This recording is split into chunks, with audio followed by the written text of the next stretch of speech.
cher Jean-Pierre, ma chère Nicole, très heureux d'être avec tes amis, avec Joël, avec tous ceux qui sont là nombreux ce soir. Et tu vois, il y a un signe qui ne manque pas, c'est que nous sommes vraiment très nombreux.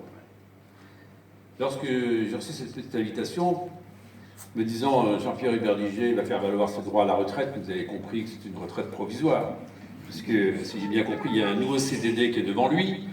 Même si c'était un mardi, j'ai dit, ça, cet exercice, je dois le faire. Et je suis très heureux d'être là, simplement pour te dire merci.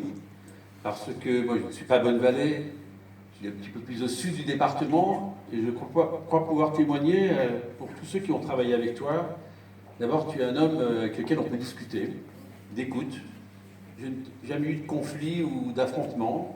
Toujours essayer de trouver une solution. Et ça, c'est quelque chose de remarquable. Et puis, des grands serviteurs comme ça, comme toi, qui pendant 40 ans ont tant donné, 50 ans de vie publique, tu le rappelais tout à l'heure. Franchement, dans ma vie d'élu, dans ma vie professionnelle, j'en ai pas vu beaucoup. Avec Joël, on a eu l'avantage de remettre beaucoup de médailles régionales, départementales et communales à des élus. Il m'a imaginé 40 ans, ce parcours, parce qu'il s'agit bien d'un parcours.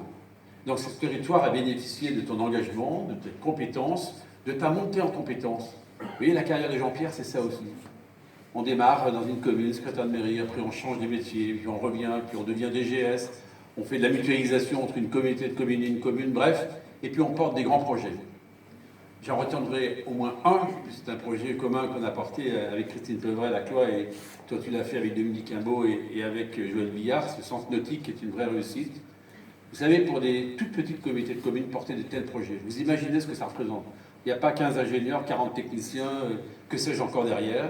C'est un succès et je sais que c'est des dossiers difficiles, où comme tu le dis Joël, il faut savoir faire confiance, parce qu'on peut te faire confiance, et moi je voulais simplement pour cela te dire merci. Et pour ne pas être plus long, il y a une décoration que j'aime à remettre, mais je ne l'ai pas remise beaucoup de fois. C'est la médaille d'argent de l'Assemblée nationale qui je donne aux grands serviteurs. Et donc je voulais que devant tes amis, cette médaille puisse être offerte. Et donc c'est ce que je vais faire dans quelques secondes. Merci à tous les deux. Vous êtes pour moi des exemples d'engagement pour les autres. On en a tant besoin dans le pays dans lequel nous vivons. Des hommes et des femmes qui considèrent que le collectif est plus important que l'individuel. Au moment où il n'y a plus que les réseaux sociaux, au moment où il n'y a plus que l'individualisme forcené. On l'évoquait tout à l'heure, au moment où les médias sont toujours en train, de nous solliciter sur des réactions à toute seconde sur tel événement. Il faut aussi des hommes et des femmes de conviction, des hommes et des femmes solides, qui ont une vision pour leur territoire, qui accompagnent ce territoire, qui donnent le meilleur d'eux-mêmes, souvent au détriment de leur famille. Mais les filles sont là, la petite fille t'attend. Donc, pour toutes ces raisons, mon cher Jean-Pierre, merci. Et je suis très heureux de te remettre cette belle médaille de l'Assemblée qui a été gravée à ton nom. Merci bien.